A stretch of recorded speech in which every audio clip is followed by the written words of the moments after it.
মুক্তিযুদ্ধের স্মৃতিচিহ্ন যেখানে রয়েছে সেগুলোকে সংরক্ষণ করা এবং সেগুলো যাতে কোনোভাবে ক্ষতিগ্রস্ত না হয়। তাদের কারো কারো মনে একটু কষ্ট থাকতে পারে কোন কোন জায়গায় আমাদের মুক্তিযুদ্ধ এবং আমাদের এই স্বাধীনতা যুদ্ধে আমাদের যে স্মৃতিস্তম্ভ যেগুলো রয়েছে, যেখানে যেখানে আমাদের স্মৃতিচিহ্নগুলো যে কোনো মূল্যে এগুলো আমাদের সংরক্ষণ করতে হবে, যাতে করে আগামী প্রজন্মের সামনে এই জিনিসগুলি সঠিকভাবে যেন ফুটে ওঠে, তারা যেন জানতে পারে যে মুক্তিযুদ্ধের ইতিহাস সম্বলিত এই জায়গাগুলি রয়েছে, এগুলো যে কোনো মূল্যে আমরা সংরক্ষণ করবো। একই সাথে এটা যাতে কোনোভাবে নষ্ট না হয় সে বিষয়ে আমরা সোচ্চার থাকবো। আমি মনে করি এটা নাগরিক হিসাবে, এদেশের একজন নাগরিক হিসেবে আমাদের সকলের দায়িত্ব, সরকারি বেসরকারি যারা যেখানে থাকি না কেন প্রত্যেকের দায়িত্ব হচ্ছে যে মুক্তিযুদ্ধের স্মৃতিচিহ্ন যেখানে রয়েছে সেগুলোকে সংরক্ষণ করা এবং সেগুলো যাতে কোনোভাবে ক্ষতিগ্রস্ত না হয় সেই বিষয়ে ব্যবস্থা নেয়। এইটি আসলে বিভিন্ন অঞ্চল তো বিভিন্ন দিনে মুক্ত হয়েছে। আপনার ধরেন ঢাকার মিরপুর কিন্তু 16 ডিসেম্বর পরে মুক্ত হয়েছে।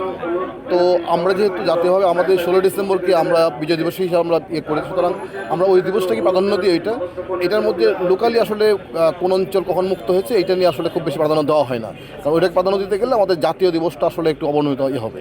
এই জন্য আমরা আসলে ওই লোকাল মুক্ত দিবসটাকে আমরা সেভাবে এত বেশি গুরুত্ব দেওয়া হয় না, যদিও সেটা হয়তো লোকালি হয়তো এটা অনেক বেশি গুরুত্বপূর্ণ। মুক্তিযোদ্ধারা আমাদের জাতির শ্রেষ্ঠ সন্তান, তাদেরকে যথাযথ মূল্যায়ন করা আমাদের সকলের দায়িত্ব, কর্তব্য, এবং একই সাথে তারা কোনোভাবে যেন কোনো দিকে পিছিয়ে না পড়ে সেটা খেয়াল রাখা আমাদের দায়িত্ব।